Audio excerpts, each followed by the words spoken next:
Establishment کے ساتھ کشیدگی میں کمی کی کوششیں، عمران خان خود رکاوٹ بن گئے۔ اسلام آباد حکومت کے ساتھ مذاکرات شروع کرنے اور ملٹری اسٹیبلشمنٹ کے ساتھ کشیدگی میں کمی کے لیے پاکستان تحریک انصاف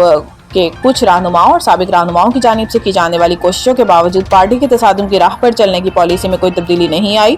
اس میں رکاوٹ خود عمران خان بنے ہوئے ہیں، جن کے سمجھوتہ نہ کرنے کے موقف کی وجہ سے مصالحت کی جانب بڑھنے میں رکاوٹیں پیش آ رہی ہیں۔ ذرائع کا کہنا ہے کہ پی ٹی آئی میں جیل کے اندر اور جیل کے باہر موجود سینئر شخصیات خاموشی کے ساتھ سیاسی مذاکرات کے لیے کوشش کر رہے ہیں، دلیل دے رہے ہیں کہ تصادم کی پالیسی نے صرف پارٹی کو تنہا کیا ہے اور اس کے لیے امکانات کو معدوم کیا ہے۔ تاہم ان کی کوششوں کو کوئی کامیابی نہیں مل رہی، کیونکہ عمران خان حکمران سیاسی جماعتوں کے ساتھ مذاکرات نہ کرنے کے حوالے سے دو ٹوک موقف رکھتے ہیں۔ کوٹ لکھپت جیل میں قید پی ٹی آئی کے سینئر رہنماؤں کی جانب سے کھل کر حکمران سیاسی جماعتوں کے ساتھ مذاکرات کی حمایت کرنے کے چند روز بعد ہی عمران خان نے اڈیالہ جیل سے سخت الفاظ پر مشتمل ایک پیغام جاری کرتے ہوئے اس تجویز کو مسترد کر دیا تھا۔